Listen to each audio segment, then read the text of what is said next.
What up? What up? Fantasy football hustler back at you, and we are bringing you fantasy news today. We are here with the normal Monday crew. We're here with Bogard Scott free from the GMM Network. Hey, I'm kind of here. And then my man TD repping Fantasy Good Sports. What up, bro? What up, bro? Man, we're about to be going crazy right now. I wish I was as hyped as you right now, but we got to start this off with a moment of silence for Derrick Henry. So let's pour out our drinks. Let's get our bowls going. Let's do it.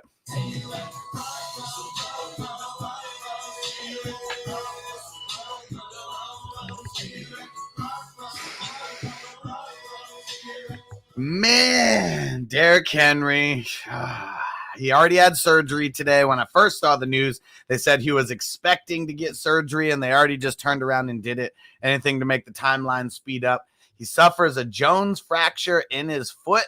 8 weeks is the recovery time. So if you're doing the math, that pretty much puts us past the fantasy football season in general. Maybe he comes back for like week 17 or something, but why would the Titans do that? Like, there's no reason behind it. But sad day for all of fantasy, not just Derrick Henry managers, because we're talking about like he was about to have like back-to-back like best seasons ever for a running back, and now we're deprived of that because he got hurt. TD, I know you're the zero RB truther, but what do you think about Derrick Henry going down, and what's going to be the aftermath of all this?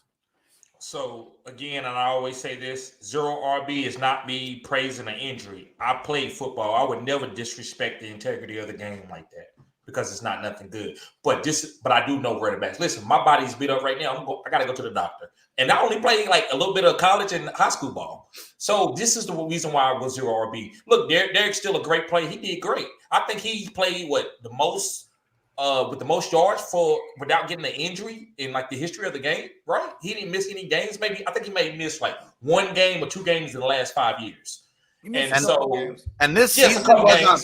This season was on pace to pretty much break like every touch record, for an RB out there. Almost even if you take the 17th. What did he have? 230? He had like 230 already.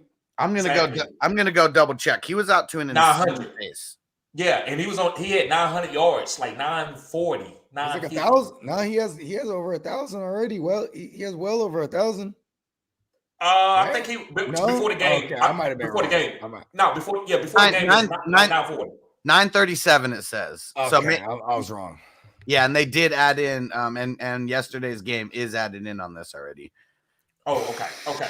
So yeah, it's just what just happens to running backs. You cannot get disappointed at this. This is what zero RB is. It's not like because trying to play I'm gonna pick a running back that's not gonna get hurt. That's almost impossible. So to me, I try to lessen my value of the running back. That way, if they go down, I can put another guy in there. How you gonna replace Derrick Henry? You can't. So it could be the same with some of the wide receivers too. Congratulations. It would be hard to replace. Congratulations. I just want to congratulate everyone who picked up Adrian Peterson while you could on Sleeper before he was picked up by the Titans, because that was a pretty savvy move. He's not going to replace your Derrick Henry production, but it just if you were the Derrick Henry owner that was able to do that, it kind of just a little band-aid, you know what I mean? Yeah, I mean it's a band-aid for like some shit that we need stitches for and like heavy surgery though. That's what I will say. What do you obviously we're just rolling with the punches. We're gonna pick up AP if we can. What do you honestly think that he does come in? I mean, what do you think he even does, honestly? 60 yards a game, basically, is like a floor, and he could fall into the end zone. I mean, this is where if you're Todd Downey, the OC, and it's a defensive minded head coach over there with Vrabel, so he trusts a lot in his OC. I think what they got to do is evolve to a more passing attack. You know what I mean? I mean, you do have Julio. I mean, he's banged up, but that you have AJ Brown regardless of that. So it's like you have some weapons here. I could see them trying to evolve. They're ahead in this division like crazy. They already swept the Colts. You know what I mean? And I think right now they have the best record in the AFC, right? I mean, they're tied with a couple teams, but I think they're the number one seed, right? Right now. 6-2. Yeah. So they're the number 1 seed right now. You know what I mean? So, and with that division seemingly in the back pocket, like this is a playoff bound team. So we probably do see Derrick Henry, but not in our fantasy season. You know what I mean?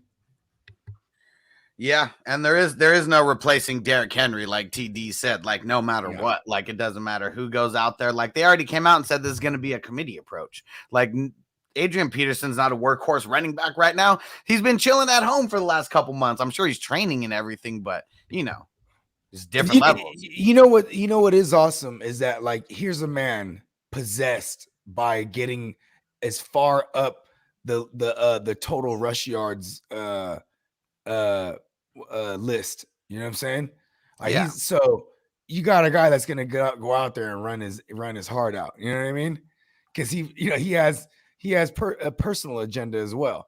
And out of all the teams that he was shuffled around to, whether it was being picked up by the Saints and they drafted Alvin Kamara, and then they trade him away to Arizona, and then Arizona was a dumpster fire, and then he goes and he gets picked up by the football team, plays there for a couple seasons, had some 1,000-yard outings too, just to add to his total.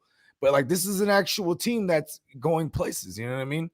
It's not like Washington when he was there, where or the Cards at that matter. So this is kind of cool for AP. I mean, and I think he'll honor what that team wants to do. But I still think this is where Todd Downey should like switch it up. You know what I mean? This is where he should switch it up and hit it with a more vertical attack. And the thing that's crazy, I mean, I know that I get older every single year, as we all do. But we think about these running backs, 35 years old, 36 years old, things like that. And we're like, man, these guys are like so ancient. They're just like old. Like, man, like how are they even playing anymore? Bogard, you're 36. Me and TD are 35. Like it's just crazy. In my mind, I don't know. I still feel like a kid when I'm talking about football, I guess. But it's crazy at AP. It's like 36. Dog years, man. You know what I'm saying? AP in running back years, he's just the exception to the rule. Like Frank Gore, like you know what I mean? Like Frank Gore, just you know what I mean? Like I guess you got to get injured to come back stronger. And Frank Gore had 2 ACLs before he even got to the league, so he's just like, I'm good to go. For you know what I mean? I mean AP. I mean, he came back and ran for 2 thou wow after an ACL. You know what I mean? And what was that? Like 10 months later or something? Like it wasn't even a full year of recovery for him. And like, I mean, granted, that was when they weren't testing for HGH all crazy. You know what I mean? Because I mean, look at what Peyton Manning too. Like he comes back after the neck surgery and he breaks all these records. You know what I'm saying? And then the moment they start testing for HGH usage, you know what I mean? He fell off. He became the sheriff. You know what I mean? It was like, no, I'm just the sheriff of this town. You know what I mean? And everyone else, the defense does it for me. You know what I mean? Like, and like that's another thing too, is why I think this becomes more of a passing attack for the Titans, because if you can't own time of possession, you know what I mean? Your defense is going to be out in the field a lot more. You know what I mean? And their defense isn't that great. I think they're coached very well. And they actually do have some pieces that are coming on, like they got Landry coming on real tough. You know what I mean? Yep. And then even for what it's worth, the healthier Dupree gets, you know what I mean? Yep. The better that front gets. But they're just fortunate to have this 6-2 record, and they already beat the Chiefs and they already beat the Bills. So if it ever comes their way, they could host in the playoffs. You know what I mean? And those are some big dog teams right there. The Colts would need to do a crazy turnaround to come around. I mean, they're at 3-5 right now. So yeah, they're pretty far behind. I mean, even if the Titans lost, a handful of games in a row, I mean, they're still in position to at best their focus is on a 7th seed. You know what I mean? That's the Colts focus, because there's too many. There's too many teams. Yeah, there's too many teams in the AFC, bro. Too many, bro. It's the AFC is deep. The AFC North, the Browns are 4-4 and they're in last place in the division. So yeah, it's thick in the AFC. So I actually think that Derrick Henry is coming back for the playoffs, guys. He could. That's just he's coming back for the playoffs. The reality playoffs or the fantasy playoffs? Reality. Yeah, I'm sorry. You're right. Reality playoffs. Yes, he's coming back for reality playoffs. And this is why I got to give that whole regime credit. They went out and got Julio. Now they need to focus on getting Julio healthy. Ryan Tannehill with AJ Brown and Julio, with Jeremy McNichols and another guy, maybe say 3 guys with AP, Derrick Evans, and McNichols. This team actually, guys, and I hate to say this, could be even more deadly. Because they're going to actually game plan you. They're not going to just give it to the Yeti and let him just run it down your throat. You know, they can do that. But now it's going to be like, with Jeremy McNichols, play active Jeremy McNichols, screen to Jeremy McNichols, deep to AJ Brown, Julio slant. This team's going to be dynamic. So Ryan Tannehill is the guy. His value actually picks up, and he can be a second half league winning type quarterback. This is where like coach of the year could like potentially be one here, because your lead guy goes down. I mean, someone who we thought, I even asked Ricky Williams about this. Do we think Derrick Henry could potentially win MVP? And he said, well, it's really about teams that, go far, maybe even make it far into the playoffs. And Bogard just said it right there. They're like leading the AFC in standings right now. And it's crazy.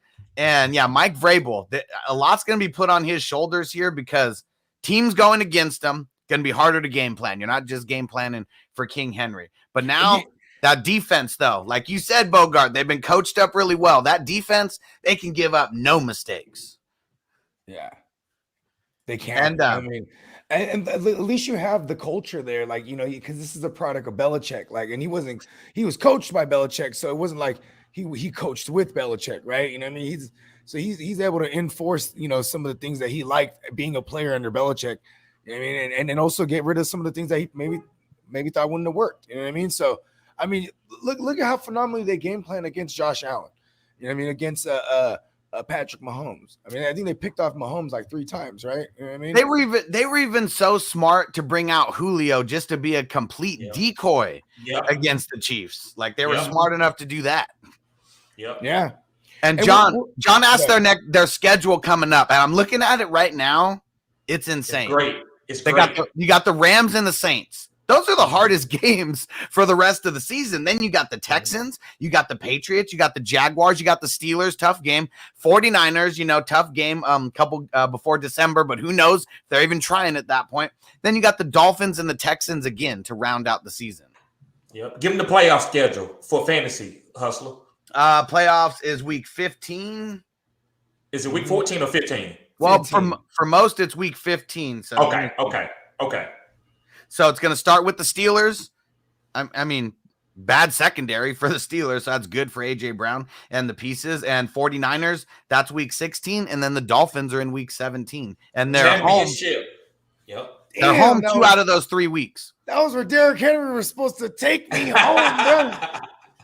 Against the Dolphins, man. Listen, online. I gotta say something. We did a little bit of trick-or-treating last night. And my man's, saying he's like, go grab a bottle. I'm like, what do you want to drink, bro? And he's like, let's go get some privileged Hennessy. I'm like, all right, word. You know what I mean? So and I swear, like, that's how I forgot. You know what I mean? Because I knew this shit was that shit when even when he came back, he looked bad. Derrick Henry. And I was like, oh, he's probably gonna miss a week or something. You know what I mean? I was already feeling it when I thought it was that. Woke up this morning, I was like, Then to couple that with being all wounded and hungover, I was like, God damn it. Fucking Derrick Henry. Yeah, it is rough. Let's get to all right, enough with Derrick Henry. We poured out our shots for him, and everything. Let's get over to Calvin Ridley. And I know there's a lot of people who are there's 2 camps here. The people who are hating on him because he's a professional athlete and he should just go out there and play. And then we got the people who know that mental illness is like a real thing. And we've seen people like literally end their own lives over mental illness. And we don't need shit like that going on. So Bogart, I'll let you chime in here first. Just on the whole Calvin Ridley situation and what you do. Well, I think the camp of people that are hating are probably, they might seem insensitive, but they could also just be coming from a different era, man. Like, you just called out our ages earlier, bro. We're in our mid-30s, and when we were growing up, a motherfucker that was, if he said he was depressed, he'd just be like, bruh, man, cheer Get up, over man. that Like, shit. You know what I mean? Yeah, so it's like, we was kind of a stigma, but it's a real thing. You know what I mean? Like, it don't matter. You know what, man? There's whole ass CEOs that run $1 billion corporations and they're filthy rich and they're depressed. You know what I mean? It ain't about the money for some of these players or nothing like that. You know what I mean? It's just there's some underlying mental health issues here that, you know what I mean, that are tough on him enough that he's considering retiring the game. You know what I mean?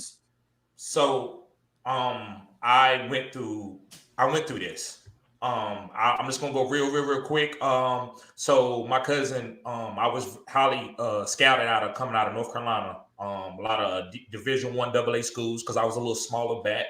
And my cousin, I was riding with my cousin, and he was a hustler and he was selling drugs and he threw drugs on me and it ruined my career. So long story short, for 12 years, I couldn't get a job or do anything. And I was just sitting around in my father's house. And I never, ever, I love myself. I'm like, suicide? What the hell is? And I didn't think about doing it, but it actually, that thought came in. So listen, this is a different era and different time. My dad never got it. He was old school, bro. He was born in 1944. And he said what you said, Bogard. Bro, depressed? You better get your ass up and get a job or do this or blah, blah, blah, do that. And so people are insensitive, and I get it. It's a fantasy football, so I try to compartmentalize and say they just fantasy football people, and they just talking junk. But this is very serious. So I'm glad that people are actually having the balls to go out and say, you know what, my mental health is more important. I got to do what I got to do for me, and I respect the man grind. And I'm just glad that the NFL is respecting it too. So that's all I got to say. Yeah, I mean, there's players that you get one too many concussions, and the doctor won't clear you to play. You know what I mean? Mm-hmm. So you're getting removed from the situation. When you have mental health, they're not like, hey, you can't do this with mental health. You know what I mean? Mm-hmm. They coach you up to where you could play through, your mental health issues. But so with that said, this is something that he had to decide. You know what I mean?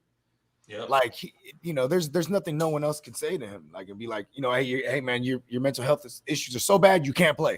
You know what I mean? It's up to him to remove himself from the situation.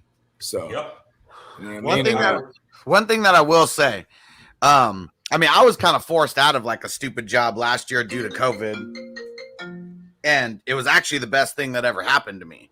And like, I was always wanting to quit, just because there was a lot of bullshit going on, but you just. For whatever reason, we never do because that money is so important, and like, it's not like we could bring back the Native American days and just barter and trade everything, right? You know what I mean? We live in a day and age where like these American greenbacks kind of they dictate a lot of the things we do in life. You know what I mean? And fortunately, he's made some millions, right? Ridley, so he can actually get some good help. You know what I mean? Because that's another thing. A lot of people aren't in these positions that these athletes are in, and they're dealing with regular shit as regular people, right? You know what I'm saying? But with these athletes, they do extraordinary things as a profession. So they got a lot of money and they can get the best help. So Godspeed to him. You know what I mean? It's crazy. Let him be an example that a bullshit job isn't worth like your mental health, whatever it is, because he's gonna miss out on some big time checks, because of this contract year for him. Yeah. Yep. You know what I mean? This is year number 4. There's a 5th year option. You know what I mean? This was, and that's how it's not about the bread or anything. You know what I'm saying? Or even like I even seen people that are like, oh, he can't deal with the pressures of being the number 1 guy, and like I don't think that's that at all. You know what I mean? Like there's something else going on here, and it's really none of our business. You know what I mean? Like exactly. All right, real quick, let's switch it up here. Let's get over to the Rams and the Broncos. So the Broncos are trading Von Miller to the LA Rams for a 2022 second, 2022 third. Could be activated as soon as Sunday to potentially play. And the Broncos, they're actually paying $9 million of the $9.7 million that he's due right now. That's love. Yeah. You guys do. I got to make a quick call, but you guys go ahead and talk about that, and I'll be back in a second. Yeah. Oh, so okay. I think this is great, TD. Like Von Miller, He's imagine this, bruh. Von Miller's always been the man. Now he gets to roam free while they're focused on the man of all men, Aaron Donald. You know what I mean? Yes. So one thing I love about the Rams, they don't play games. When they go after championships, bro, they go after championships, bro. They not playing no games. And you know what they said too? They say, listen here, you're gonna go ahead and pay $9 million of that, all right? You know what I'm saying? Yep. They don't care. They don't care. Shout out to the Rams, bro. Willing, that's like a Bogard deal right there. Because they already don't have any picks. So, like, if you're coming out of pocket for these picks, like, you better pay the rest of this money. Real talk. All right, let's see. And what do you think the impact is going to be? I mean, maybe not right away, but I mean, he keeps getting hurt. Like, that's the one thing about Miller is he keeps incredible. Getting hurt. This is what's incredible is because he doesn't have to be an every down guy necessarily, right? Mm-hmm. Right away, and at least until they get into the postseason, where everyone goes out there to die for real. You know what I mean? Like they're willing to die. Right now, it's about getting there. You know what I mean? They're just putting pieces in place. You know what I mean? I really like what the Rams are doing because not only does this, help my Super Bowl prediction because I just like being right about shit, even whether it's a division rival and I hate them. You know what I mean? I predict them to go all the way. And this is a championship move right here. You got a guy who comes from a championship pedigree. He's been there. You know what I mean? Even though Aaron Donald and Sean McVay and all of them, they've all been there. This is a guy who's been there and took it. He's a former Super Bowl MVP. Like he might be able to just in the locker room be able to say that some shit that motherfuckers need to hear. You know what I mean? Well, when they take Aaron Donald out the game, then Von Miller, that's when they need him to step up. So just if Aaron Donald's being doubled, can't beat your one-on-one. And that's all they ask him to do. And he can still beat one-on-one. Mm-hmm. I mean, he was still getting doubled. Yes. Yep. I mean, what's crazy is like, this is the whole reason why like everyone was excited about Bradley Chubb, right? Because it was like, okay, now Von Miller isn't by himself anymore. You know what I mean? And like now he's going there with Aaron fucking Donald. Like, you know what I'm saying? Like, what's gonna happen though? Your boy Floyd, though, he's not gonna end up being that dude anymore. They play the same position. I mean, they help each other out. I think Floyd's still a starter. You know what I mean? I think like who else they got over there? They got Reader. They got they promoted up what's his name, man? They promoted up he's the guy I accidentally drafted in our dynasty startup, and I ended up dropping him. And he actually had a pick this past weekend, Jones. Oh, yeah. I know who the hell he was. I remember I accidentally drafted. I was like, "Oh, the fuck, who's this Evan Jones?" And they're like, and then they trade away Kenny Young, and this guy stepped up. But like, yeah, that guy's just depth. You know what I mean? They're like, you know what? Let's go after some big names here. You know what I mean? I'm messing with you. I just know you love Floyd. With you. I love Leonard Floyd. He gets it done. You know what? Leonard Floyd benefits from this. How about that? Yep. All right, let's see. What else we got here? Oh, for the Jaguars. Okay, so James Robinson, they said he escaped serious foot injury, expected to be day-to-day. They don't know what his status is for this Thursday as of today, though. He's probably not going to play this Thursday. Not this Thursday, this week. I said this Thursday, but I meant this week. Don't they play Thursday? Oh, no, they don't. No, I messed that up. Yeah, they play. I think he still doesn't play this week. Let me see. When do they play? It's the Colts and the Jets who are playing on Thursday. Who the hell do they play this week? They play the Bills. They play the Bills. Oh, man. Yeah, tough matchup. Either way. Oof. But you run the ball against the Bills. You don't try to throw it against the Bills. You run the ball against the Bills. So maybe Carlos Hyde does have some flex appeal. I don't know. That line's still bad. That's why James Robinson's so amazing. You know what I mean? Because he could make it happen behind that line. I agree with that 100%. Carlos Hyde's he's a plotter at this point, but he's going to get volume and like. But he's the same as Devontae Booker. Devontae Booker's not nothing special, but if they down there and they can score on the 2-yard line, he's okay, right?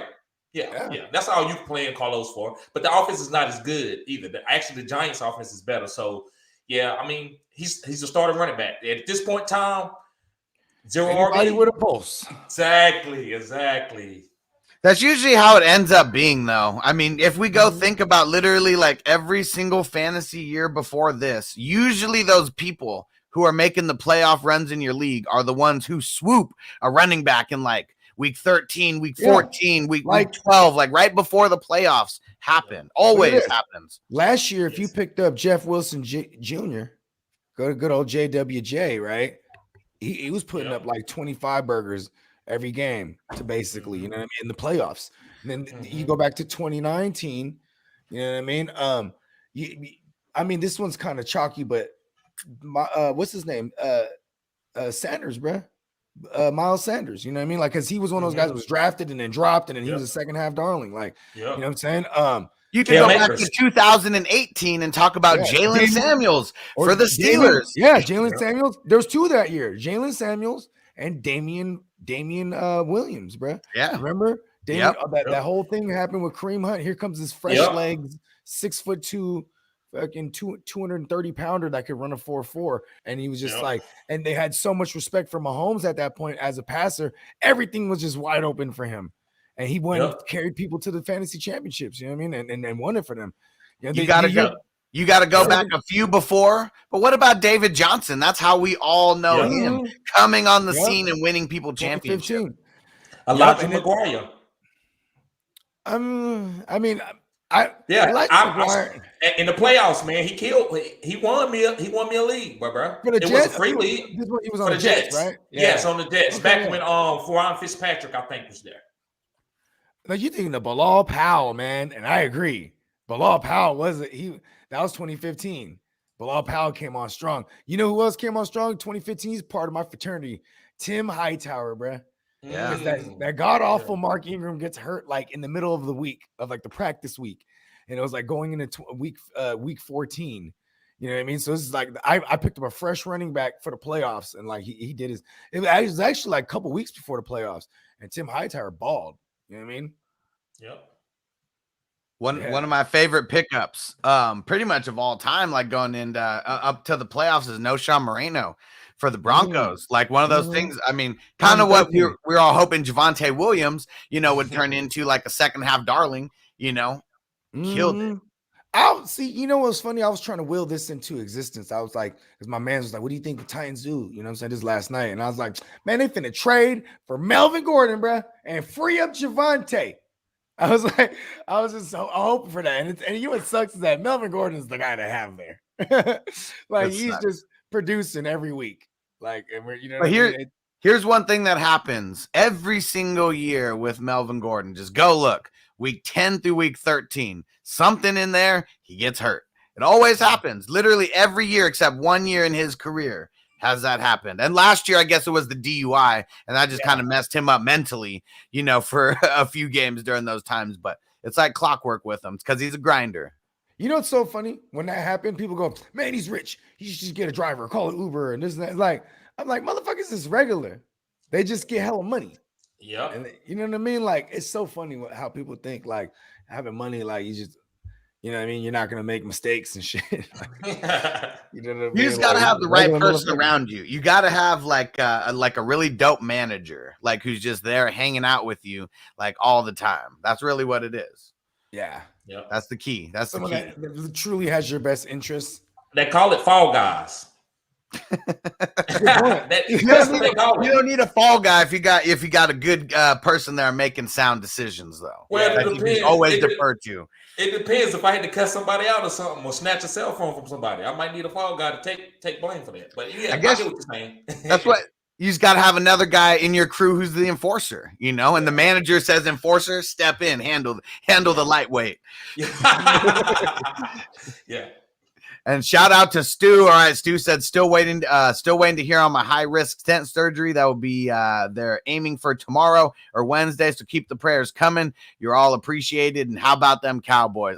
I told you, Stu, they were gonna do it for you. You are the only reason why Cooper Rush was able to get that W last night. It was you, Stu. Threw for 300. I had to start him over Dak in a super flex, and he threw for 300 and 2. So I like it. You know what I mean? And shout out to Stu, man. All prayers out to you, my brother.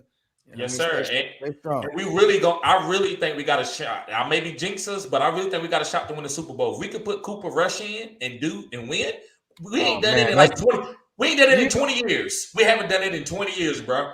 If somebody went down, we was gonna lose. Hold on. Yeah, I was gonna say something. There's a guy named Tony Romo who came in for someone injured, and it still only went so far. I'm just saying, this has happened. I've seen this story before, and it's not a storybook ending usually. Minnesota's defense. Let's not act like, you know what I mean? Like, this was a very, you know what they said when they said, well, we got a whole season to worry about, not just 1 week. You know what they were saying is like, man, these Vikings ain't shit. We're gonna hit them off with Cooper Rush, bro. You know what I mean? Like, and for what it's worth, I was worried about that. You know what I mean? I was worried about Cooper Rush, catching that L for y'all because, I mean, he's the guy that they let go last year. He for was Danucci. For Danucci. Who the hell is Danucci? Coochie? First of all, hold on. Hell of a name, that Ben DiNucci. You know what I mean? That's really what it was. They picked up the application like, yeah, this guy DiNucci right here. Yeah, he's a good guy. You know what I mean? And Stu said this. And Stu said this team is built different. I mean, I think it's the defense. It's not the offense. You guys always have good offenses. It's the defense that's definitely making the difference right now. Defense wins championships, as they say, right? And like DC, your DC Dan Quinn is a far better DC than he is a head coach. You know what I mean? So, I mean, he was the DC for the Seahawks when they won the thing. So you know what I mean? He's a guy that knows how to build something into a championship defense, and that's I mean, and then Micah Parsons, bro, is just a beast. You know what I mean? Like when you hit on someone like that, and then Diggs as well, and like you know what I mean? Like, yeah, you know who Parsons remind me of? Lawrence Taylor. Tell me if I'm off. Tell me if I'm off. If I'm off, tell me. I'll calm down with it. That's almost as off as when you were like Cooper Rush, man, and we're going to the Super Bowl. Like, this is some Cowboys. Okay. All right. All right. I'll be humble. I'll be humble because the guy's fast. He's strong. Lawrence. Well, everyone's gonna think the comparison is crazy because there's a lot of other people who are lesser than Lawrence Taylor who you could probably compare him to. But like the free flow of it seems like he's all over the place. Like it doesn't seem like he has one job. It seems like they put him in the middle of the field and they say go play. Mm-hmm. So that is one. I mean, that's one way that I would see that you could compare him. But until he's destroying a quarterback and sending them home for the rest of their career, I don't know if he can hold the torch. I mean, he ain't the GOAT. He's not the GOAT. He put Joe Montana in the dirt, bro. You know what I mean? He broke his sternum, everything. And it's just amazing to be able to party all night, then go out on Sunday and do what he did. You know what I mean? On coke and everything. Legendary.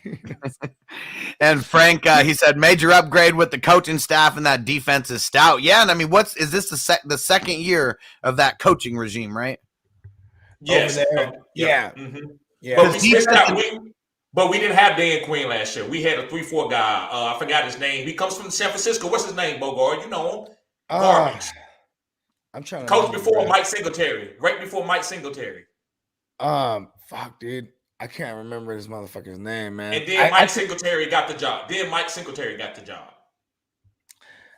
Man, I don't remember my DC back then. Okay. Was he the HC? Yeah, he was the head coach. And then they got fired. And they said, okay, well, maybe Mike Singletary, because he got rah. And then Mike Singletary came in. Mike Singletary put that defense that Jim Harbaugh was enjoying. Mike Singletary put that thing together. You know what I mean? And he helped develop Patrick Willis too. And he checked the shit out of Vernon Davis. Changed his career. Changed his career. Mike Singletary, he did what he that's a real coach. Yes. Right? Like when you think about it, he had a lasting effect. You know what I'm saying? Mike McCarthy over there is the guy who I feel like he's not really doing much. You know what I mean? He's just the guy that Uncle Jerry's like, here's what I think about Mr. Jones is I think he holds McCarthy in high regard because McCarthy would always come to town and beat them. You know what I mean? So, Mike McCarthy, he's a good coach, man. He's great. He beats out America's team. You know what I mean? Yeah. He should be the coach of America's team. Yeah, him and Aaron Rodgers were great. Him and Aaron Rodgers were great coaches. And see, I think one thing. he's doing this Aaron Rodgers thing again by just cruising along by having a Prescott. You know what I mean? Because he just cruised along having Aaron Rodgers. Let's not forget that Mike McCarthy's not a good coach. He's bad at time managing or clock managing. Like, this guy's an idiot. You know what I mean? But that's why. I mean, but the smartest thing. I mean, head coaches. I mean, you got to do so much more than know the X's and O's, because you're really just managing coaches. You're managing talent. You're managing all this different shit. Like, that is what you're doing. And I think the coaches that try to do too much, you know, guys like Matt Nagy, for example, like, you're just doing jobs that you're not even fucking good at. Why don't you put someone in place who's actually good at that job, and then you can focus on things you are good at? For Nagy, who knows what the hell that is, but I'm just saying. I mean, think about this. When McCarthy came in there, he didn't really have no choices. I guess he had a choice of bringing in his DC, but like, you know, they were like, Kellen Moore's going to call the plays. Yeah. You know what I mean? Kellen Moore's right off the bat. Yeah, he's a yes man. That's why Jerry hired him. Exactly. That's where I was getting at. You know what I mean? And like, and then, you know, bringing in Dan Quinn, that's just smart because, man, I wanted my Niners to do that. You know what I mean? Because, you know, we had the Shanahan correlation. You know what I mean? Like, they had, you know, he brought in Shanahan to Atlanta. Why I scratch my back, scratch yours? Because I wanted a good defensive-minded guy. I mean, a good DC with some pedigree. You know what I mean? Some championship pedigree here. You know what I mean? And like, that's what the Cowboys got. And I mean, and it is a phenomenal turnaround. I mean, especially when you make the conscious effort to draft all defensive guys. You know what I mean? Like, okay, this is our glaring problem. You know what I mean? Let's plug these guys in. So, guys, and excuse me, like, I knew that our defense was going to be great this year. I said it. A lot of people junked about the way the defense played last year, but I said, listen, we are not a 3-4 team. These linebackers do not want guards on them. They are guys run, see, and hit. And once we put some good defensive tackles in there, where these linebackers, 3 linebackers can float, that's all they wanted. And also the wide 9 to put the defensive ends where they could just rush the passer. That 3-4 shit wasn't going to work with us. We haven't done that since Bill Parcells was there. We didn't have the guys to implement the 3-4. So I knew once we got Dan Quinn in there, that was a great hire. That's the best scheme in the NFL right now. I said what I said. That's why I said, I know you talk junk about Pete Carroll, but bruh, sometimes just like what Hustler said, being a manager of people is even better than being a manager of X and O's. And that's what Pete Carroll did. And he knew how to develop talent. And Dan Quinn is one of those type of guys. See, here's the issue. Hold on real quick before you get on your Pete Carroll rant. Here's the thing with the Cowboys. They're like the Chargers of the NFC when it comes to injuries. Well, I mean, I know that 49ers may have taken that, but Cowboys could just never stay injured. I remember it might have been 2019 where they assembled probably like the best front 7 like on paper like ever. Yeah. And like they lost like 2 of the pieces before the season even started. And then like midway through the season, they were down to like 1 out of those 7 pieces. Yeah, and then what's his name there? The buddy that beat his girl up and went to UFC. Yeah. Well, he was on there too. He came from Carolina. Yep. Greg Hardy. Greg Hardy. It was supposed to be Gregory. Was it Randy Gregory? Greg Hardy. Who's the other guy? The Lawrence you guys got? DeMarcus Lawrence. Like, you know what I mean? And the whole linebacker core, it was Jalen Smith and Leighton Vander Esch. Yep. Like it was and Sean Lee. And Sean Lee. Yeah, it's kind of crazy. That's deep. I think it was a lot of Sean Lee who couldn't stay healthy because, man, if he could stay, he's so fucking good. I can't wait to see him. He has one speed. One speed, you know? Yeah, he was so explosive, his hamstrings had problems. And that's literally, he was so explosive, his hamstrings couldn't stay healthy. Yeah, him and Luke Kuechly, I can't wait to see like them being like some defensive coordinators or something somewhere. Like they're gonna like destroy teams in the future. I can't lie, it's damn, it must be really painful to be a Cowboy fan because when you think about it, it's like they do put a lot of pieces. You know, they make conscious efforts to get pieces on both sides of the ball. You know what I mean? It took them years to build that line. Then they get the running back, and then you have a remnants of the triplets, a new version of the triplets, and then you know that doesn't work out. And then you go and get Cooper, and then you know, and then even Romo before you got Cooper, Romo goes down, but then Prescott's like a diamond in the rough. Like it's like, you know, that was another thing. You guys hit on Prescott. You know what I mean? Like who would have knew the 4th rounder was going to be like, you know what I mean? Yeah, I mean, shit. Talk about almost the last 20 years for the Cowboys. There was an unsigned free agent and fourth rounder, right? Dak was a fourth. Yes. That's insane. At least 15 years combined for those guys. Yeah, because then what was it when they brought in old ass what's buddy's name? Tom Brady took his shit. Bledsoe, right? Yeah. And then Romo, he was undrafted. What did he come from? Marina Ball? No, Eastern Illinois. He was undrafted. Oh yeah, that's right. He came from Illinois. Yeah, Right. Sean Payton picked him out. Sean Payton said, we should draft this guy. He come from my alma mater, and he's really good. And so we picked him up.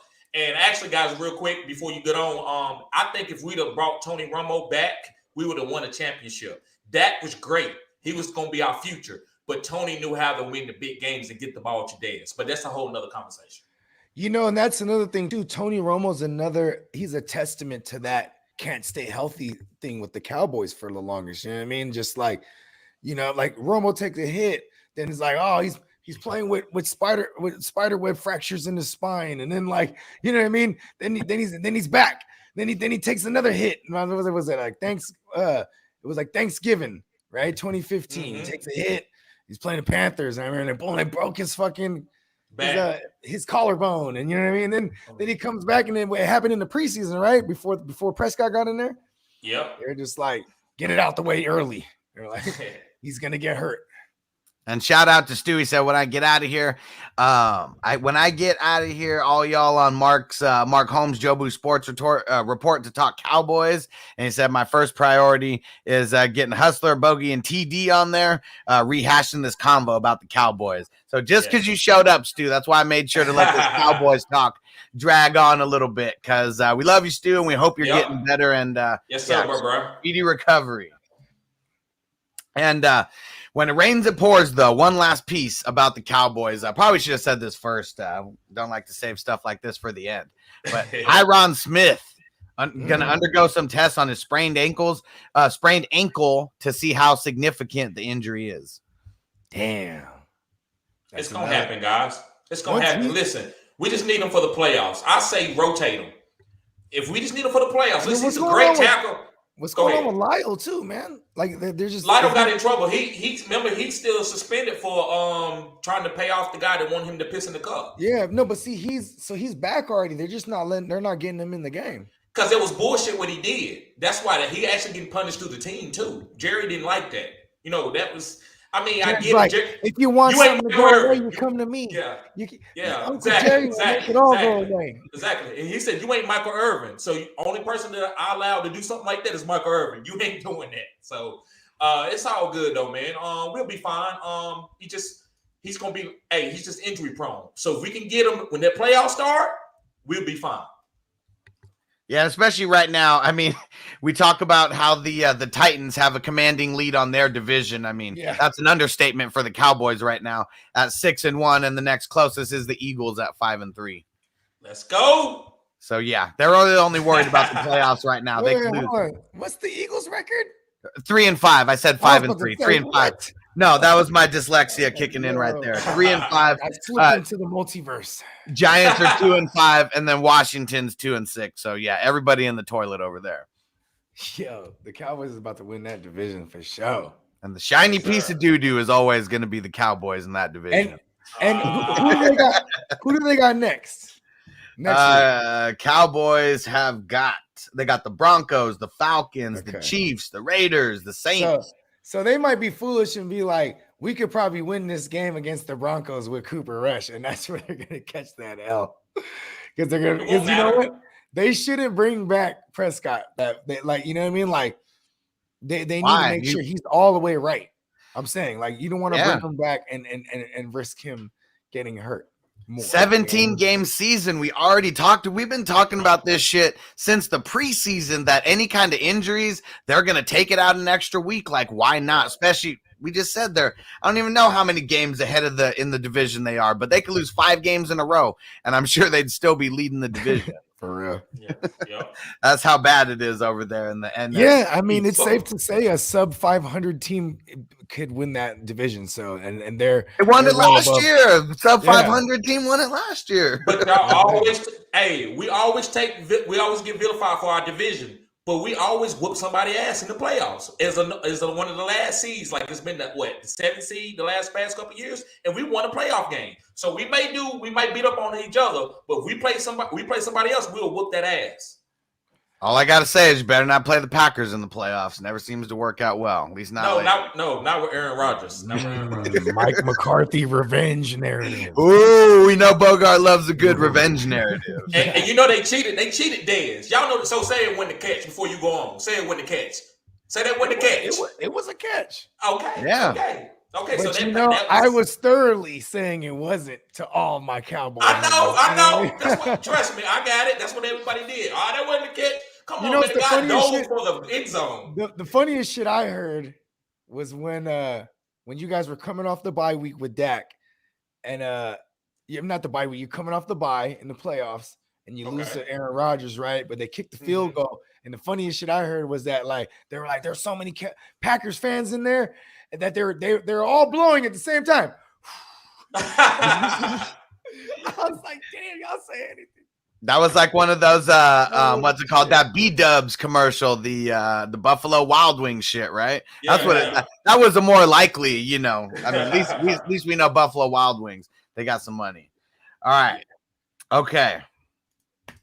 This train continues. We got to throw one out for our boy Jameis.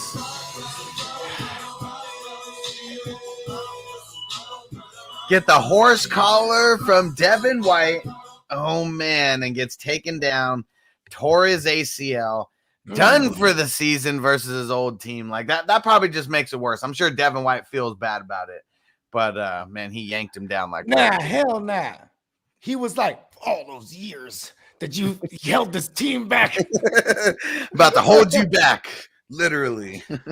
Damn. And that just sucks, man, because, here's a guy who had a chance to, like, really blossom under a great coach, an organization that has a championship pedigree.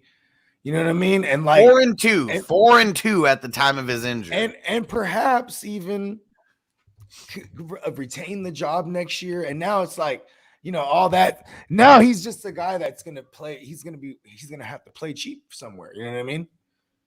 Like, or maybe they re-sign him cheap. I mean, he was doing good. Like he wasn't the guy throwing. He's not a 30 for 30 guy. Like he was. It's the best football that we've seen him play. Not the best for fantasy, but NFL. It was the best. He was on pace to have less than double-digit picks. Let's just say that because he had 3 on a year. So that's it's not. Listen, man, Taysom Hill time. Let's go. You know what I'm saying? Yes, sir. Yes, sir. Yes, sir. I got Taysom Hill in every single league that I have. I have Taysom Hill because I just I like a dual threat quarterback, and I thought Taysom could be a crazy weapon where he could be used to be playing all over the field. I thought Taysom was finna be. that Sean Payton's version of fighting fire with fire, because in the league that's what's going down right now. You know what I mean? Real quick, I'll let you guys get back on, but we got a quick shout out for Stu's nurse, Eva. Hopefully that's right. Eva, take good care of him. We need you taking good care of him over there. Yeah, shout out to Eva. Yeah, Winston. Just and Bogart. So I guess you were right. You were just a little bit ahead of your time. Taysom Hill's the starter. I wasn't right. And what's funny too is that's one of the ones I flip-flopped the most because I had Jameis at first. You know what I mean? I was like, yo, it's gonna be Jameis.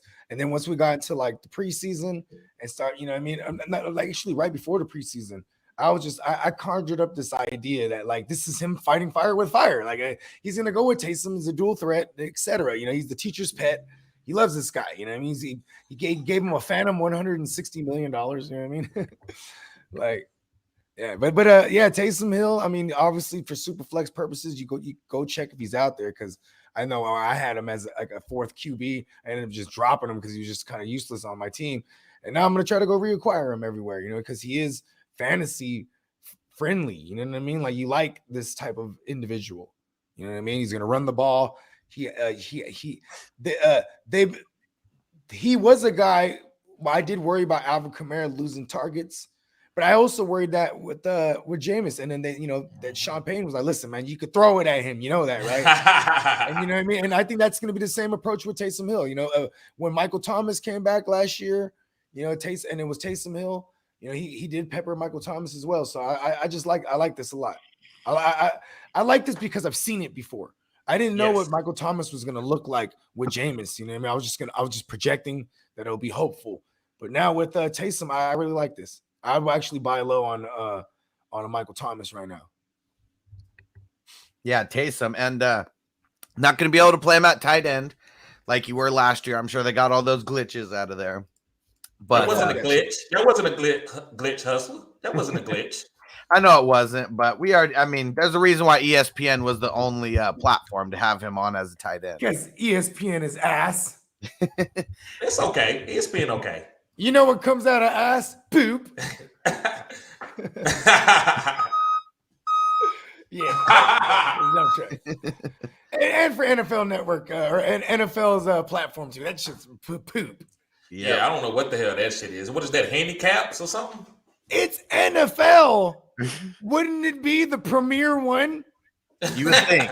You would think it's because they don't hire anyone to build it or have like an executive producer around there who's calling some shots. Who's like, I'm not only the client, I'm the president. Yeah, you need a real good I don't know, just right-hand man of someone who's like in the ear of all these programmers telling them what's good and what's not. We keep telling you guys, give us money. We'll tell you like the best shit out there. We will. Yeah. We will. Yeah, all right. Give us money. Let's keep going down the list of all these injuries. T.Y. Hilton, he's already been ruled out for week 9. Got that concussion. Going up against the Jets. So, I mean, it's not like you really need him, but. I needed him going up against the Jets. Well, I meant real life. They don't. Yeah, I got you. I know. I'm just giving you a hard time. For fantasy, though, we needed them, and I had to start them in a handful of places because of just injuries and stuff. And I guess I was just hoping you were going to be right about this, TD. And T.Y. Hilton is who we thought he was. Yep. He just the injuries. I think if it went from the injuries, I think the coach would be playing really well with him. So. But I take that lump. He can't stay on the field. That's part of why he was going through what he was going through. So, but I think he will be good for somebody. I don't know if it'll be this year, but he'll be okay. Yeah, and that's what I mean when I said he is who we thought he was, because he's good. He just he can't stay healthy. Like there's a few guys who get that injury prone label from me, and I try not to throw it on anybody for any reason or fluky injuries, but he just keeps getting injured. Yep. The TY stands for thank you again. You know what I mean? Because he just stays injured in a mug. He kicks it with Julio, bro. You know what I mean? Him and Julio. Shake that off. Just get rid of that juju right there. Who right? Like, but you know what though, TY? That's another man. He would have he only helps the team in reality. I don't think he was gonna be a fantasy viable guy, really, like week to week. I mean, and I wouldn't. We have all these injuries. I mean, he would be someone you may have to throw in. Like that's all I'm saying. Yeah, that's a good point. The upside. Remember the first game he came back, he had like what a 50-yard bomb. That's what T.Y. always did. He's never been a PPR guy. He's never going to be a Cole Beasley. But what he can be is okay. I'm playing against T.Y. Okay, I got to beat. And all of a sudden he goes for a 70-yard touchdown. Don't catch anything else. That might whoop you. You know. So that's why I played him. I don't know why Hustler liked him, but I like him for the upside, for the one boom play. It's up. I mean, it's the upside. I mean, with Carson Wentz over there finally doing this thing, Yeah, I mean, go ahead. Some other news just came in right now, so we got to pivot. Danielle Hunter for the Vikings out for the entire season. He had the MRI in his shoulder, and they said they feared that it was a torn pectoral muscle. It is, it's official now. So Danielle Hunter, back-to-back seasons with season-ending injuries. Damn. I mean, shit. That defense that's just a blow to that defense, man, because that defense was already ass. Yeah. So they will continue to be ass over there. And where are the Vikings? 3-4. Packers really off to the races, and they were maybe hopeful for a 7th, 7th spot, 7th seed there, but I doubt it. Not now. All right, let's see. Some other news coming in is that Urban Meyer, he said that they will be very, very careful with James Robinson. So it's a heel issue day to day. Said they don't want to rush him back and risk further issues. And then they signed Divine Azigbo off waivers from the Saints. Yeah, that's it's a necessity, right? You know what I mean?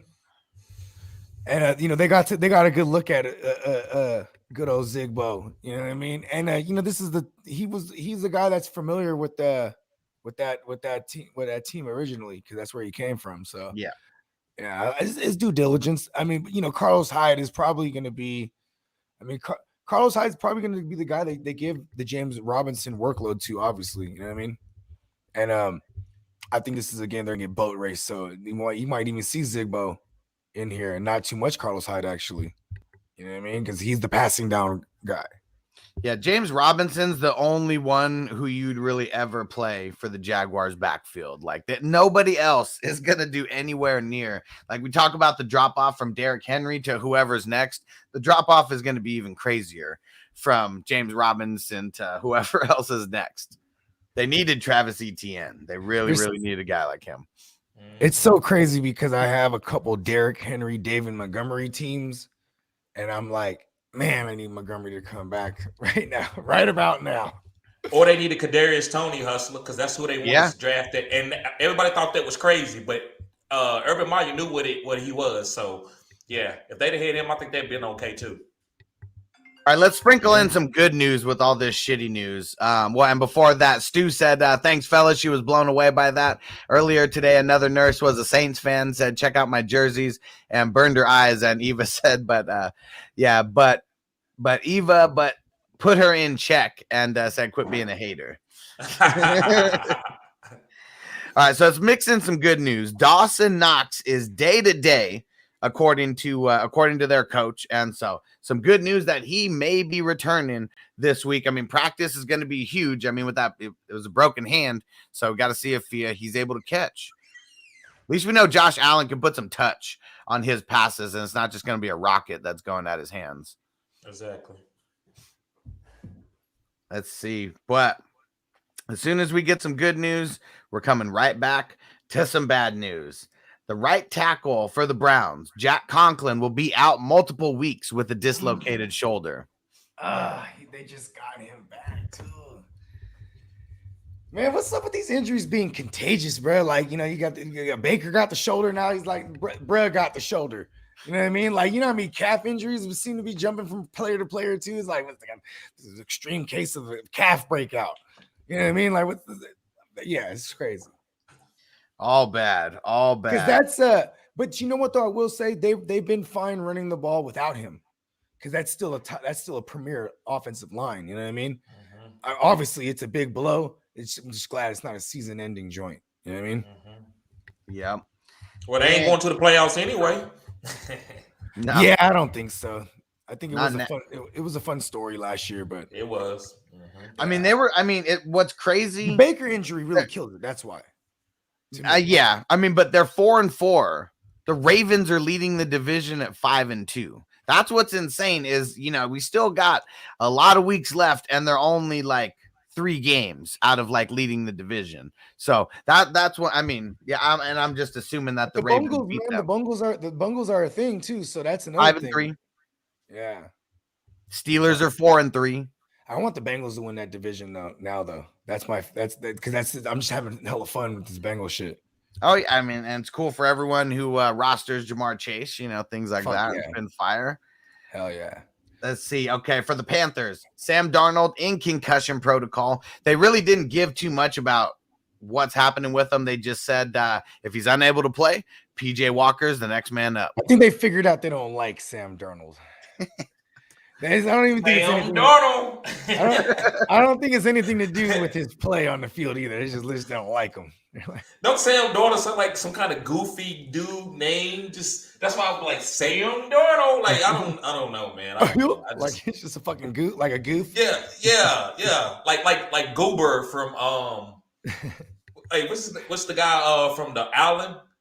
we see the back when we were small, they got lost on the island and they had to like survive on the island. What's his name? What's his name on that? Gilligan. Yeah, he reminds me of like Gilligan or something. I don't know, man. But that's funny because I bet Goober. Well, go ahead. I bet when he got mono, that just solidified everything that you thought about him, right? Oh yeah, he was eating some box. he ate a bad box. He seemed like a guy that'd eat a box though, for sure. Like he'd be like, he'd want to eat the box and not even like get the fornicating. Like that's all I want to do. No, but here's another thing.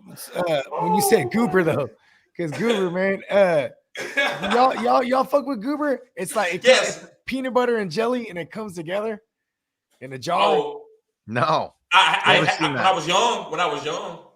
Yeah, that's my shit till this day. And then now, like I guess like Reese's took it over, so now it's like Reese's peanut butter and mixed with the jelly. Like it's just fire. The grape one's the one. Goober, give me money if you're out there. And LeBron's brain, he said Jameis is that guy. Jameis is goofy. Yeah, he is. Out there eating those W's and Jameis didn't even care he had bad eyes. He only got LASIK because he figured out people don't think he's smart wearing glasses. He's like, I'm not fooling no one anymore. Everyone knows I'm a buffoon. You know what I mean? Might as well just get these fixed. You know what I'm saying?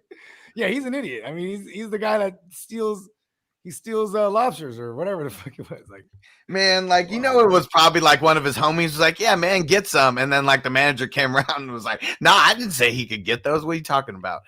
And then he just got in trouble or something. Walking around eating it. We're gonna eat these W's. All right. So for the Seahawks, Carson expected to come back to practice this week. We'll see. It's only Monday. That's Pete Carroll. Who knows? You know what's funny? I just read that they think he's not going to be back for the season. Yeah, Hustler. That's what I was about to tell you. They said he's out for the rest of the season.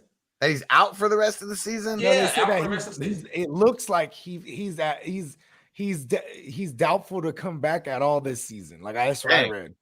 Well, I must have saw this like way before that came out then. So never mind. We'll scratch that off. But Carroll talking about Russell Wilson says that it will be close this week for him playing. Is that just the coach speak so they have to prepare for Russell and Gino? Yep. That's what I thought too. Who do they got?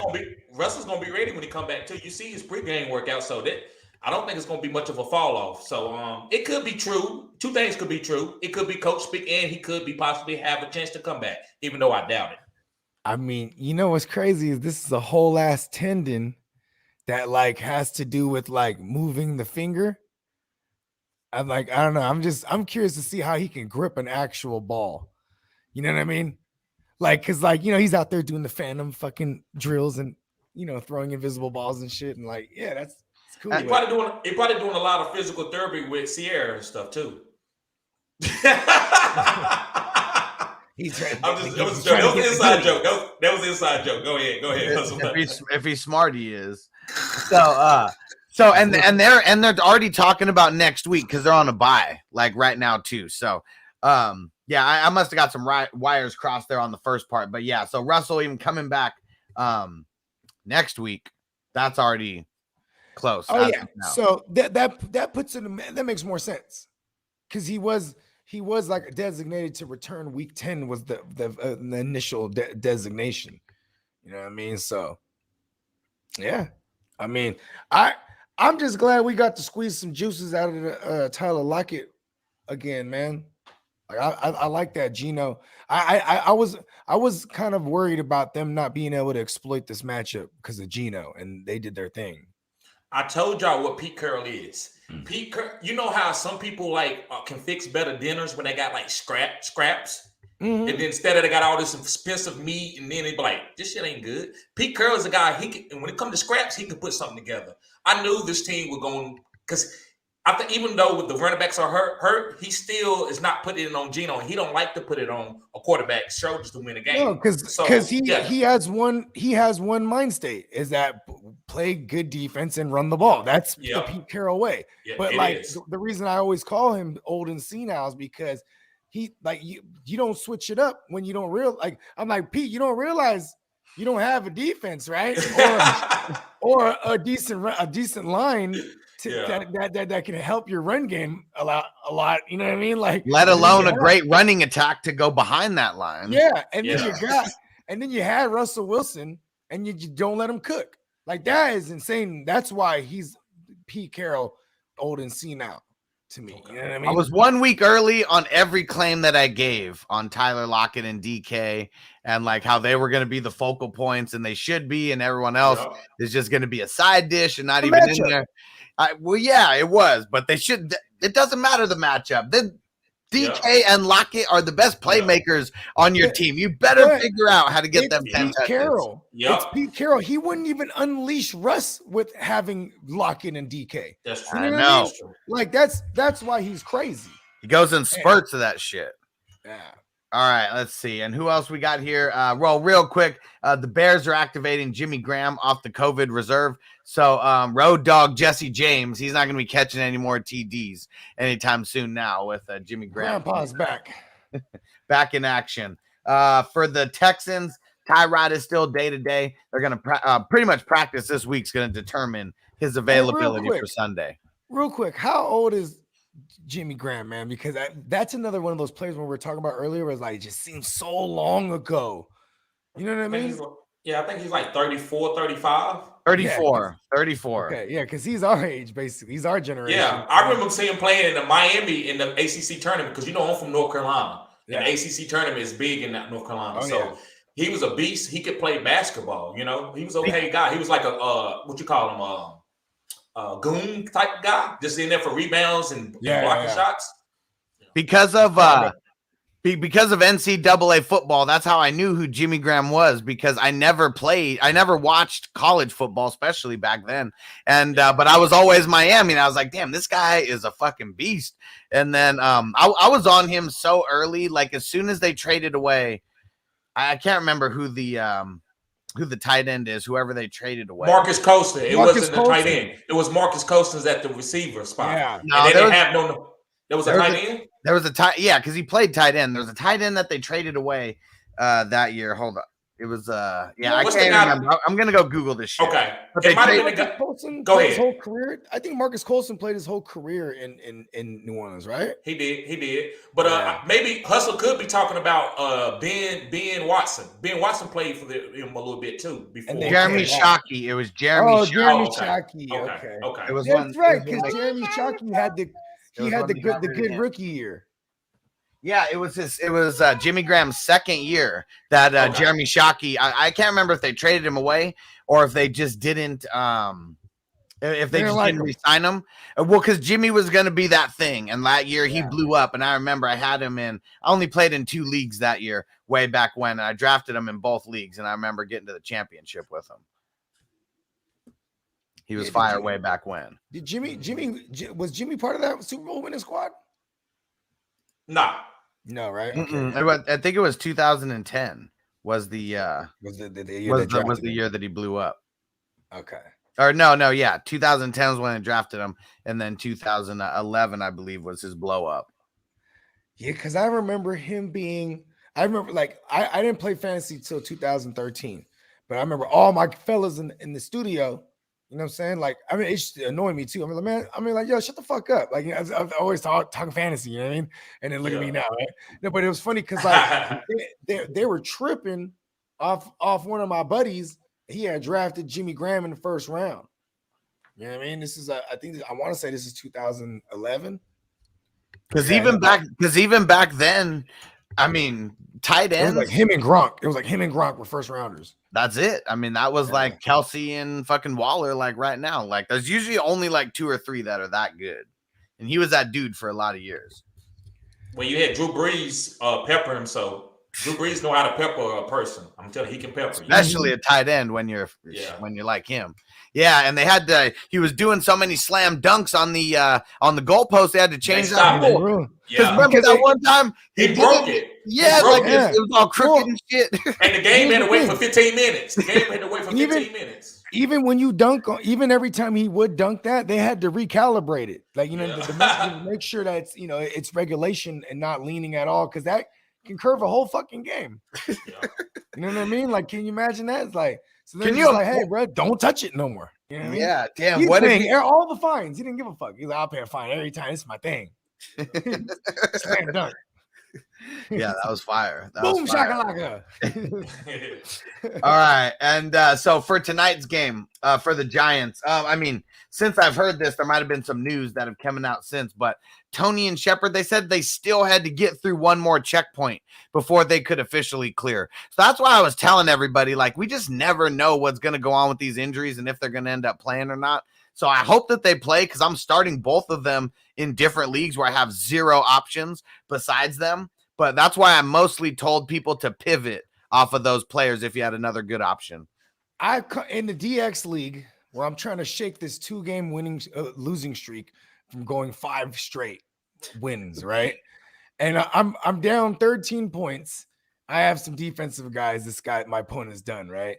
But I consciously started AJ Green on Thursday, even though I have DeAndre Hopkins. I started both of them because I thought it was going to be like a pending shootout. You know what I mean?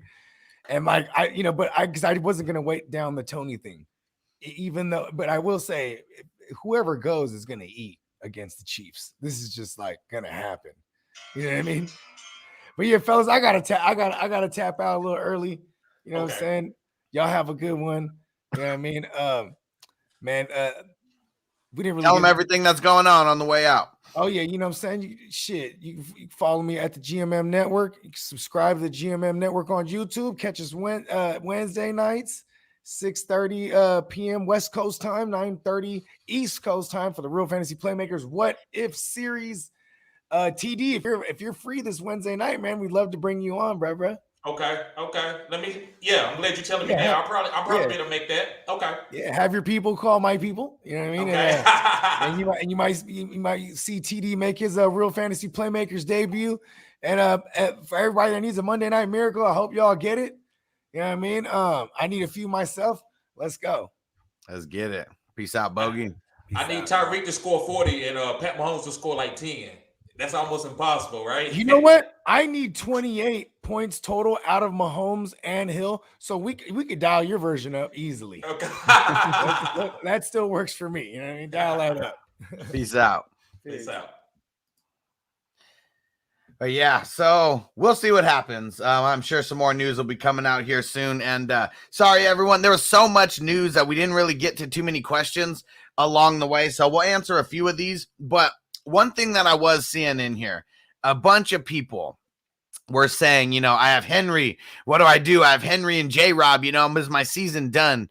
All that kind of stuff. Let's give a little pep talk to these guys, TD, because one thing that I do know, it's crazy. Like I had a little epiphany yesterday, and it's really just seeing in leagues that I was doing very, very bad in to start the season, 0-4, 0-3, stuff like that. And like so in one of the leagues, I think I'm like 2-5 right now, or no, not 2-5. I think it's like 3-4. And then I'm noticing like everybody in front of me, like I'm at like number 9, and everybody from number 8 to number 2 is 4-3. So that literally means with one win from me and one loss from them, if I have the higher points, I'm jumping a bunch of people. And yes, it's big. We got to remember that. Just look at your standings. Look at your points for. Look at your points against. Because sometimes bullshit happens early. It's not always going to carry on if you play hard every week. Yep. So, guys, this is why I'm not big on trading your players. I'm still holding on to Brandon Ayuk. Why? Because I know it's the first half and it's the second half, if you want to break it down. Or you can break it down into quarters for every 4 games. And different trends happen every 4 games. A guy in fantasy could be hot for the first 4 games, be 4-0, and then he can lose 4. It happens. So what you want to be doing is coming into the second half of the season, you want to have trending players. Example, like last year, Cam Akers, guys like that. Lamar Jackson. Last year, Lamar Jackson was like QB 16. Second half, he was QB 1. So look, Kyler Murray, I'm not talking about injuries, but Kyler Murray had an injury. If that guy's probably like first or second place, if Kyler Murray missed 2 games, he could be in trouble. So he can go down those 2 games. So you got to keep fighting because you can get into playoffs like, what is it, 6-8? Is that the math right? Is that 14 weeks? Yeah. So if you can, I think you can lose probably up to 7 games and then be in a tiebreaker with 3 guys. If you got the most points, you go to the playoffs, guys. So keep fighting. You don't give up this year into and I say never give up. But week 8, if you lose 8 games, then you are out of the playoffs. But if you ain't lost 8 games, you got to keep fighting and keep trying to score high. Yep, especially this year, we got an extra week because normally it's 13 weeks that you got. This year we got 14 weeks, and there's some big bye weeks between week 12 and week 14. So like literally the last week of the season, like if one of your opponents has a bunch of people, on bye for week 14, last game of the year, I mean, it means a lot, in fantasy. You can always sneak in because of the last game. So yes, yep. What would you say? What would your advice be? Someone who has Derrick Henry, someone who has James Robinson. I saw a couple people mention that earlier. Sorry, guys, that I don't remember your names. I think Austin might have been one of them. But what would your advice be as far as like who would you pick up this week and just any advice for those guys? Okay, well, I haven't really looked and done my research all the way yet, but let me see who's a running back that I would be looking to pick up and stash. Okay, so I can talk for my team. I have Antonio Gibson. He's probably not going to be starting next week for me, but I'm definitely not going to drop him. So there's trade opportunities to go out there and get some of these backs. Javonte Williams, that's a guy. I like him second half.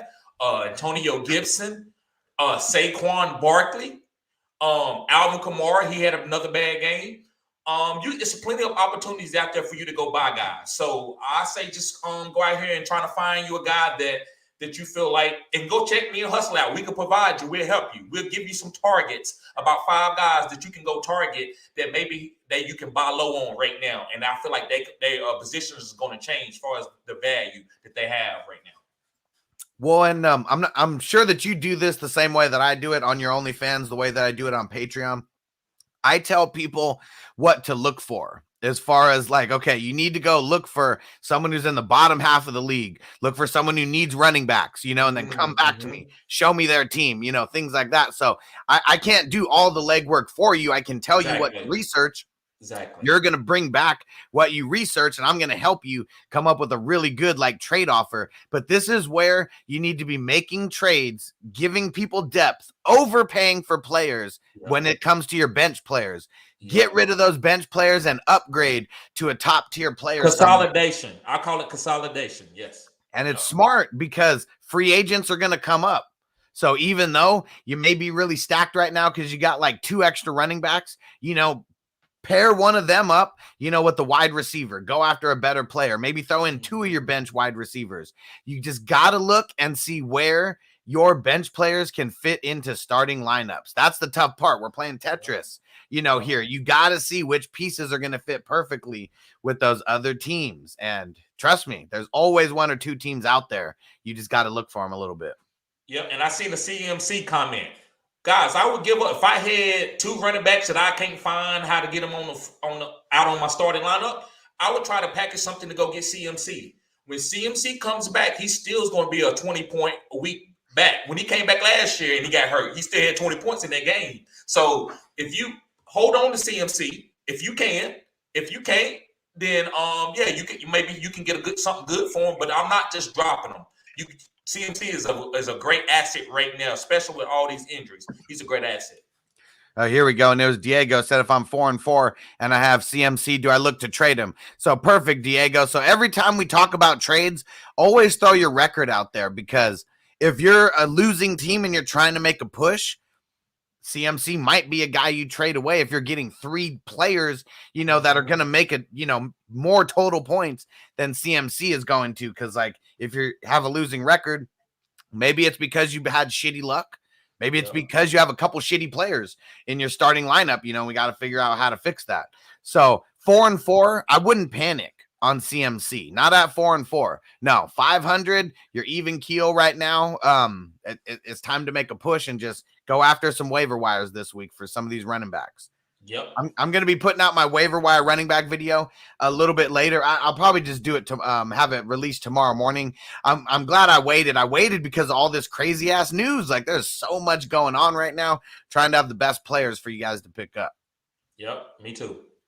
And then, so we'll go through a couple of these questions, but sorry, guys, we're going to get out of here pretty soon.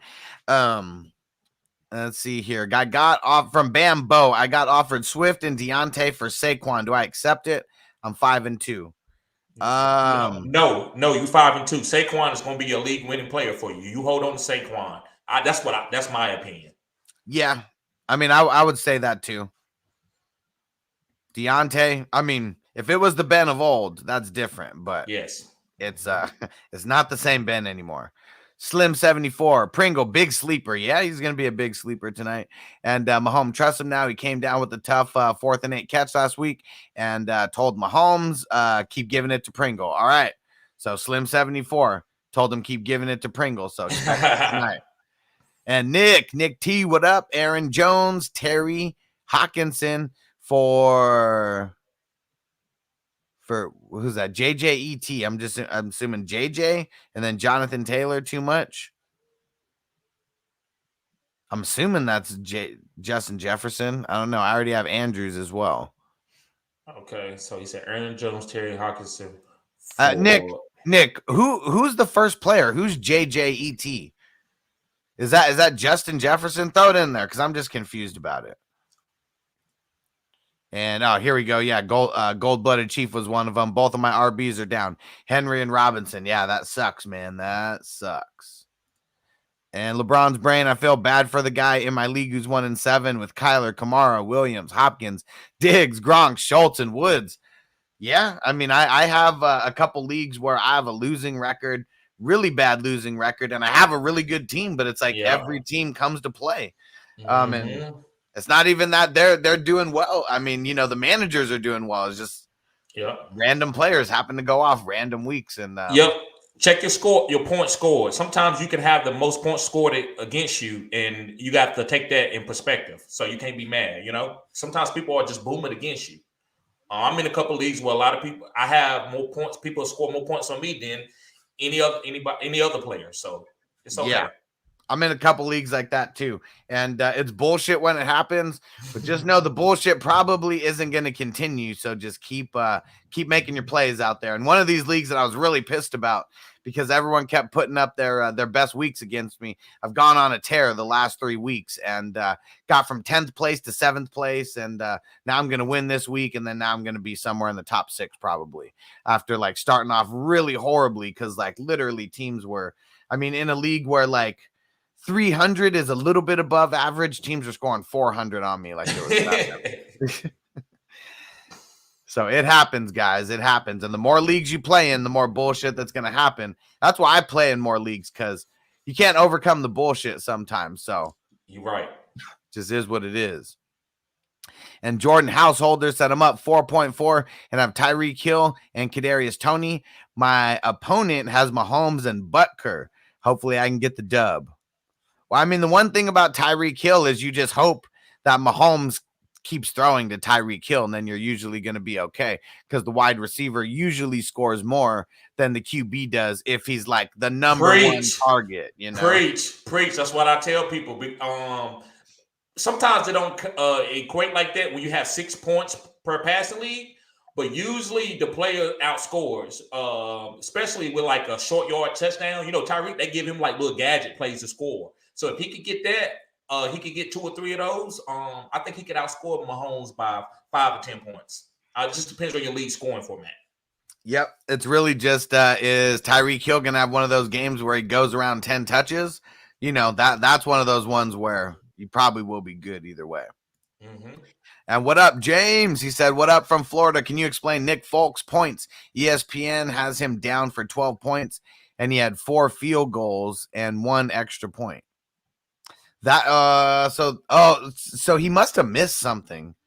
Is there negative points for like missing a kick? I don't know if he missed. I don't track kickers like that. So if he missed a kick, that's why. But normally the minimum for a field goal is 3, and then the extra point is 1, and then could be 4 or 5 depending on the yards.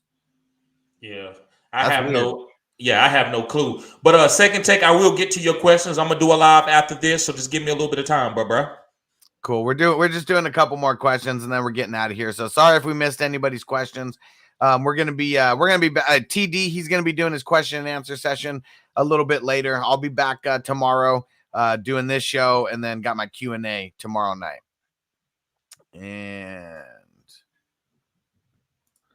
And Cobra Gaming says, I don't know if I missed the answer, but Taylor or Kamara full PPR.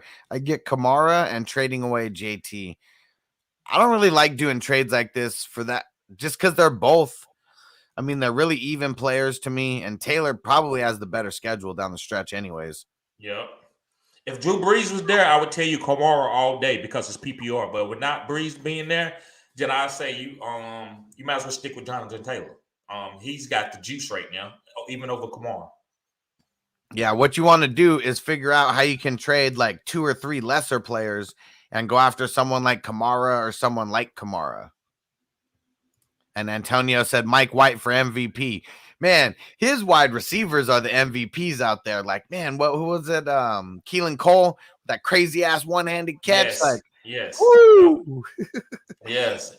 And Michael Carter going off. Yeah, Mike White, he balled out. And I started him in a couple of leagues, not because I wanted to, because I had no other super flex to play. So worked out though. That's for sure. Yeah, it did. Yes, sir. And Ricardo said, what up? Said, hello, loves this channel. First time on this channel. What up? What up? Said, I give Hopkins for Pittman, win or loss. And I also gave Brady for Russell and Aaron Jones, win or loss. So one thing that I always say on this show is I personally don't trade running back for running back. I don't trade wide receiver for wide receiver unless I'm like winning the trade by so far, like I feel like I'm stealing from the person. Just because a lot of times they end up being real even and like, you know, just going like this anyways. You know, one person has a better game one day, next person has a better game the other day. The Brady for Russell and Aaron Jones. I mean, if you have another QB besides that, I mean, I think it's okay. I mean, but getting the running back like Aaron Jones, you know, Russell's going to do good when he comes back. I would say that one's a dub. The other one, I would just say you probably just tied with Hopkins and Pittman. And probably I'm leaning more on the side of the loss just because Hopkins' upside is like no other. And Kyler, I think he's going to be okay.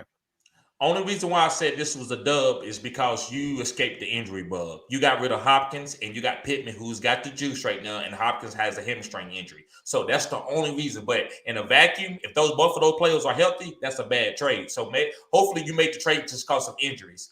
And Brady for Russell and Aaron Jones, I like that. You gave up Brady and you got Russell, and Russell's going to come back, and Aaron Jones is going to be fine. And so if you got a winning record, this is going to be great for you to get Russell back when he comes back, and you're going to be fine. So you're going to have a little bit of juice going down the stretch. Chicken Noodle Soup said, why did Dalvin Cook do so bad? I think a lot of it was just the Dallas defense. I mean, that's really the big thing that I could put on it. Their defense has been stepping up, and the blocking wasn't working. Minnesota's got a terrible line. Dallas was just exploiting it. It's the NFL, bro. All these teams can play. Yes, what the Jets did was a great game. Like I wasn't suspecting them to do that, but still, this is the NFL. All these teams can win, bro. So Dalvin Cook is not going to have a great game every week. He's just not. And really, I mean, it's not like he even had a horrible week. I mean, 18 for 78. And then no receptions. I mean, so no receptions. That's why he had a bad game for fantasy, and no touchdowns is why he had a bad game for fantasy. But as far as like being an NFL rusher, 4.3 yards is good. Yep. And I mean, it's not really his fault that the offense couldn't really get going. Kirk Cousins just sucks, you know, in prime time. And it was just low scoring all around. I mean, the total score, 20-16. I mean, either way, it wasn't a high scoring game. No Dak out there. It was just grinding on both sides of the ball. Yep, I agree. And see, Facebook user said, I'm down by 40. I have Mahomes, Reek, and Tony. What y'all think? I love it. I love it. It's gonna be got it. I don't even know if this is gonna be a Monday Night Miracle. That almost seems like too easy for 40 points. Exactly. Yeah. Exactly. And Francisco said he has 70 leagues and not a single share of Winston. I do have several Hill shares. If he's the starter, I'm holding good trade bait. Yeah, for sure. Definitely good trade bait for anyone who holds Hill. And this is why you draft guys like that, because you never drafted Hill to be a starter. But if you drafted him as your third or fourth QB, this is why you held him. Maybe bye weeks are coming, maybe injuries are coming, or maybe you held him to trade for someone. And if you find someone with injuries or bye weeks, people are paying up for QBs right now. I see that happening. Yes, sir. Let's see. Antonio said that field goal won me 200. I like it. All right. And last one, then we're getting up out of here. Would you drop Mike Davis for Michael Carter? In a heartbeat. Yeah, I would too, but I would figure out how to not drop Mike Davis, especially with Ridley out. Mm-hmm. I mean, I'm sure there's someone else besides Mike Davis, unless you're in a really shallow league. And then in that case, if you're in a shallow league anyways, yeah, just do it. Yeah. All right. And then, oh, damn. Francisco said, I managed to beat the Henry team in the Vampire League, and then he gets hurt. Now there's no point in stealing him. Bro, so I was the Vampire 2 years ago, and it was the same thing when I beat Saquon. When he got hurt, I beat the Saquon team that week, and yeah, Saquon gets hurt, and then I take Chris Carson, who was the other option, and never really worked out. And yeah, bro, that sucks. That could just ruin the momentum. I feel you, bro. All right, we are out of here. TD, why don't you tell everyone where to find you at and what you got going on? Guys, go find me on any social media platform. It's just Fantasy Good Sports with no spaces. From Instagram to YouTube to Facebook. You can find me, guys. Also, guys, I do OnlyFans. And no, I'm not taking off my clothes. I'm providing fantasy football content. So go subscribe to my OnlyFans and get this personable, cutting-edge content, guys.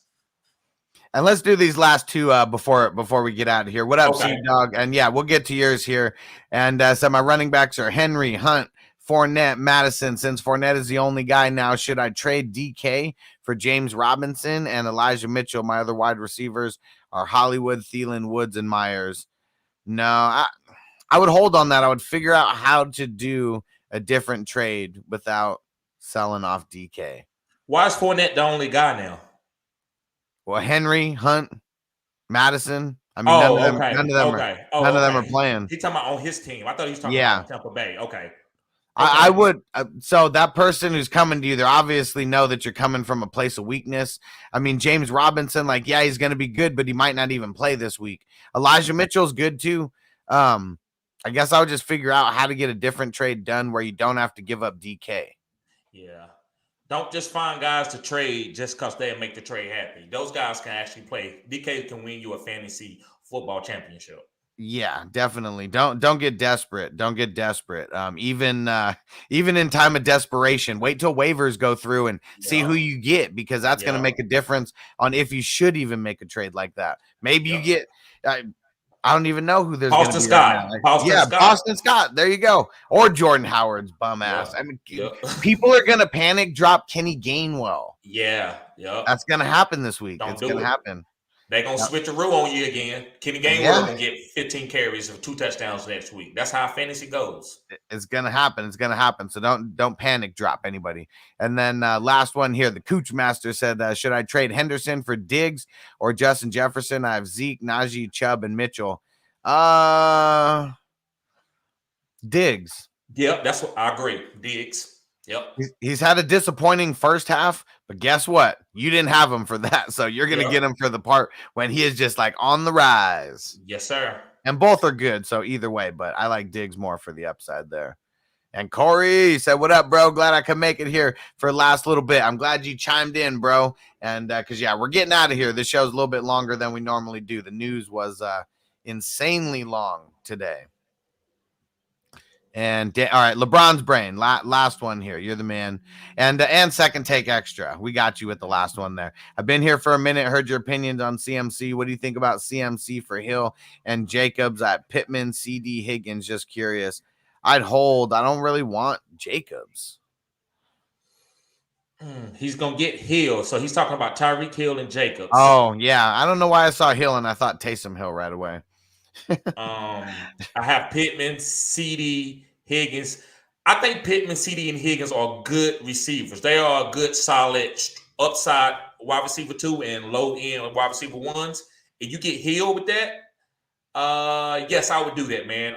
It just depends on your record, but CMC ain't playing for you. Hill and Jacobs can play for you.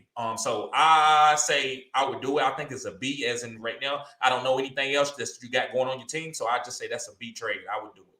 Yep. And then Bambo said someone wants Ridley from me for Deontay. Do it. We don't know what's happening with Ridley. I guess if I could get, someone like Deontay, I would just do it. We have no idea what's going to happen. Ridley could come back next week. He could stay out for the rest of the season. So if it's redraft only, that's what I'm talking about. Yeah, go ahead and do it. But if you are like in your top 3 of your leagues, I would hold Pat, man, and try to get Calvary to come into that team instead of just trading off just to trade off. It depends on what you need. If you have a good record, I wouldn't do it. Yep. And Tim C, maybe I missed it, but thoughts on Adrian Peterson being traded? So he didn't get traded. He just got picked up by the Titans, and they're running a committee over there. So, I mean, obviously go try to pick him up. If nothing else, maybe he's some trade bait. I don't know how good Adrian Peterson's going to be right now. I mean, we've seen him over the last couple years when he actually played. I mean, he was a serviceable flex in fantasy, in random weeks, and was all matchup based. Don't spend a bunch of fab and don't use the number 1 waiver wire priority. He just a little bit of fab. Maybe I would say 3% of your fab.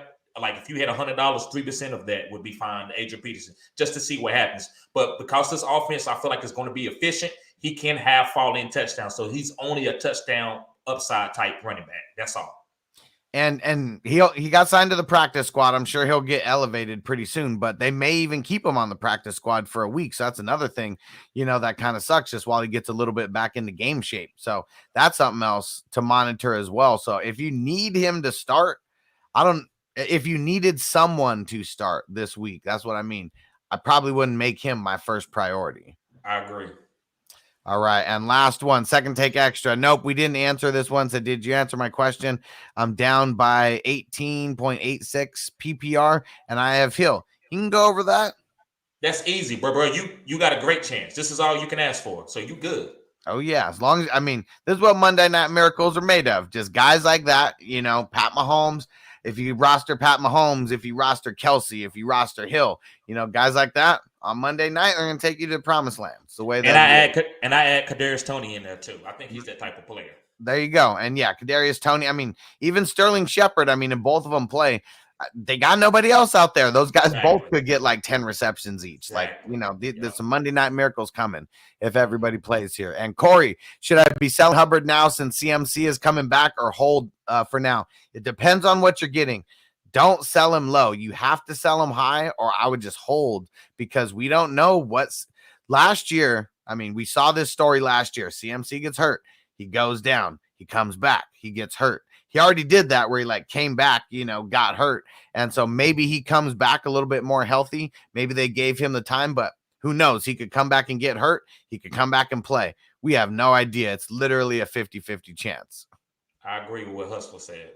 So hold unless you get a really good price. All right. We're out of here. We got a bunch of things going down. You guys know where to find me on social media. Just go to fantasyfootballhustler.com. Go get signed up on Patreon. It's the best time because the new month just kicked in. It's the first of the month. So, yeah, come get on right now. We got tiers all the way from you want to get on the $5 tier because that's the Discord tier, at least when you can get there, ask some trade questions, things like that. But you want to get on the Superstar tier or the ones higher than that where you get direct DM access to me, because that's what I was talking about, where I will literally tell you what to look for as far as the trades go, things like that. I will help you dominate the trades like nobody's business. So, yeah, go get signed up right now. Just go to fantasyfootballhustler.com and click on that top link for Patreon, or go directly to Patreon, patreon.com/FFHustler420. Go ahead and do it right now. It'll be the best thing that you do for your season. We'll turn everything around today. Go hit it up. Peace out, everybody. Yep. Peace, guys.